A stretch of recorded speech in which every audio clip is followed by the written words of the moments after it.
चाहता हूं, अभी ईद का त्योहार आ रहा है, हम भी ये देखेंगे और देश भी ये देखेगा कि सरकार उनको कितनी मदद करा के उस आयोजन को, उस त्योहार को मनवाने में मदद करेगी, जैसे अन्य धर्मों को लगातार मदद कर रही है कि बन पा रहे। और के 75 साल बाद भी लोगों पे घर नहीं है, शर्म की बात है।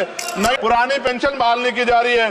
ये सब बार बार मैं इसलिए बोलता हूं कि हमारे लोगों को पता लगे कि सरकार को उनकी परेशानियों से कोई फर्क नहीं पड़ता, मार रही है। मैं समय रहते चेतित कर रहा हूं, सरकार को चिंता करनी चाहिए कि बौद्धिस्टों का अपमान ज्यादा दिन बौद्धिस्ट बर्दाश्त नहीं करेंगे। महाबौद्ध विहार हमारा हक है और वो देना पड़ेगा।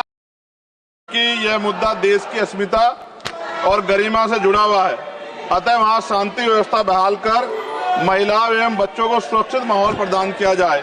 मणिपुर की घटना की वजह से अंतर्राष्ट्रीय स्तर पर देश की छवि खराब हुई है। मुझे ऐसा लगता है ये तभी होता है जब सरकार को कुर्सी से ज्यादा प्यार होता है और जनता के हित से कम प्यार होता है। न्यूनतम समर्थन मूल्य किसानों को मिले, बिजली के बिल माफ हो, किसानों का कर्ज माफ हो।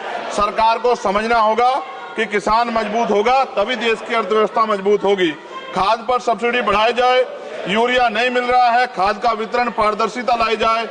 यदि समय रहते सरकार ने संज्ञान नहीं लिया तो वो दिन दूर नहीं कि देश में खाद्य संकट हो जाएगा।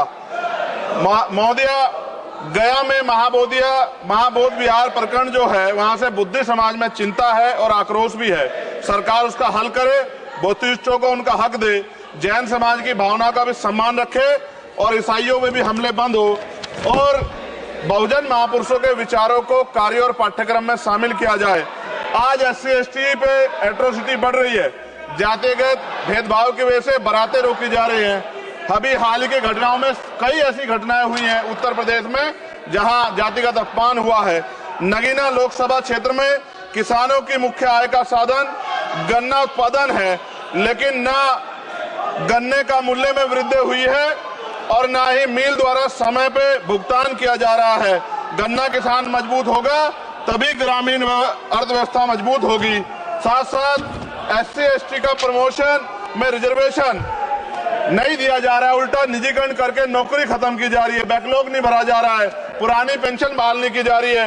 ये सब बार बार मैं इसलिए बोलता हूं कि हमारे लोगों को पता लगे कि सरकार को उनकी परेशानियों से कोई फर्क नहीं पड़ता और वो समझे सरकार उनकी कितनी तेजी है।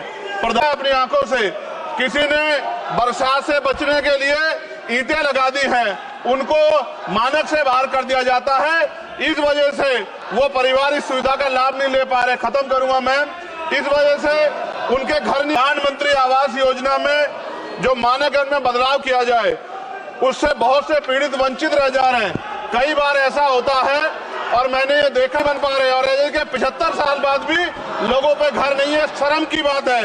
नगीना लोकसभा क्षेत्र में केंद्रीय विद्यालय खोले जाएं और जो पहले से संचालित केंद्रीय विद्यालय हैं उनमें किताबों से लेकर सभी आवश्यक एवं पर्याप्त सुविधाएं सुनिश्चित की जाएं ताकि क्षेत्र के बच्चों को गुणवत्तापूर्ण शिक्षा प्राप्त हो। और अंत में मैं खत्म करते हुए कहना चाहता हूं, अभी ईद का त्योहार आ रहा है, हम भी ये देखेंगे और देश भी ये देखेगा कि सरकार उनको कितनी मदद करा के उस आयोजन को, उस त्योहार को मनवाने में मदद करेगी, जैसे अन्य धर्मों को लगातार मदद कर रही है। क्योंकि भारत एक धर्मनिरपेक्ष राष्ट्र है। मोदी जी, खत्म कर रहा हूँ, खत्म करिए तो आवाज का हाल देख लो आप। क्या करिए, कंप्लीट करिए प्लीज। भारत एक धर्मनिरपेक्ष राष्ट्र है, लेकिन मैं ऐसा समझता हूँ जिनकी सरकार है उन्हीं की बात होगी।